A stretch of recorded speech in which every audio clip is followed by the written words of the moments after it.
各位市民、各位傳媒朋友，大家好啊！今節咧就有我哋4位啦，包括有文泳儀議員啦、范凱傑議員、魏明德議員，同埋我本人譚振國嘅。首先喺度咧，亦都祝大家新年進步、身體健康、馬年吉祥。由我開始先啦。我會形容咧，今次呢一份嘅財政預算案咧係務實穩健，當中咧亦都吸納咗唔少我哋新界社團聯會嘅建議啦。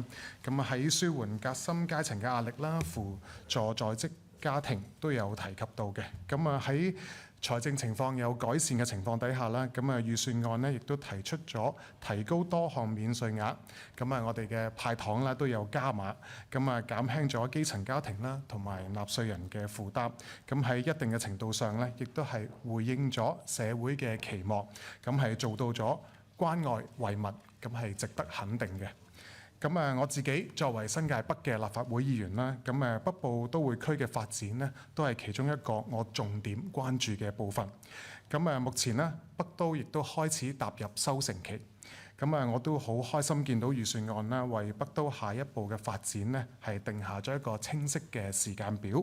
同埋提供咗財政嘅支持啦。當中有300億啦，係發展喺河套、新田科技城同埋係洪水橋呢3個園區嘅。令到園區咧有一個財政嘅基礎發展啦。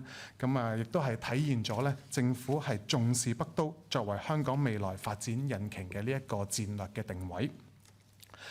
我自己期望咧，其實除咗資金之外咧，會有更加多創新嘅措施。例如同大灣區嘅城市啦，可以推出一個聯合嘅政策包啦。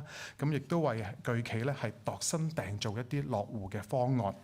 可以吸引到領航企業落戶啦。加大力度去招商引資，把握國家15/25嘅規劃新機遇，主動對接國家發展藍圖，鞏固優勢，提升咧長遠嘅競爭力。至於喺呢個北都嘅大學城呢，我其實自己都一直推動咧，係希望可以加快上馬。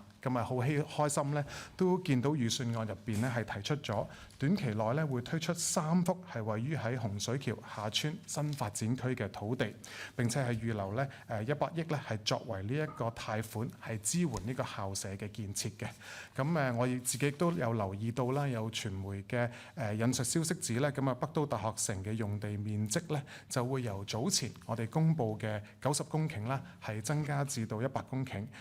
當中咧牛潭尾用地咧由約46公頃咧係增加到不多於52公頃嘅。洪水橋嘅用地咧就由原先嘅5公頃咧係增加至約9公頃。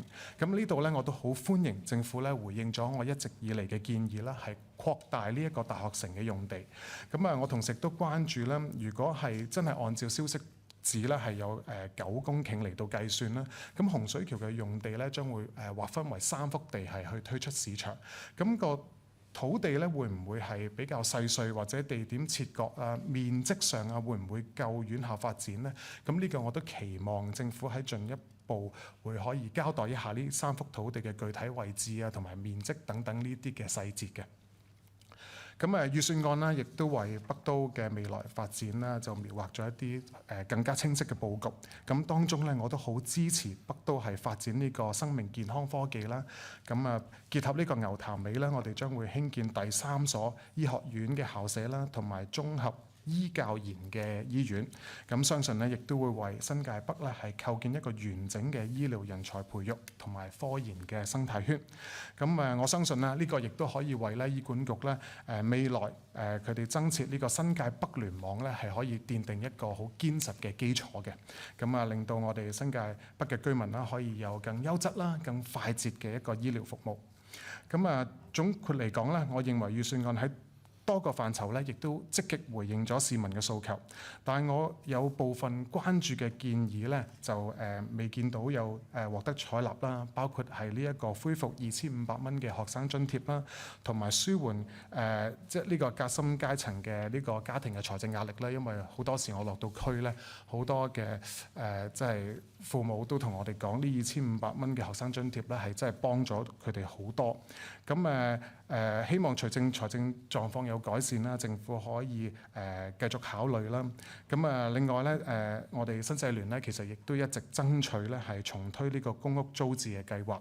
咁隨住公屋落成量咧，亦都嚟緊會增加啦。咁我建議政府咧其實亦都可以適時考慮係重推呢個公屋租置計劃，嚟到滿足公屋居民嘅置業需求嘅。咁我亦都會繼續努力去爭取咧，希望可以惠及更加多嘅市民。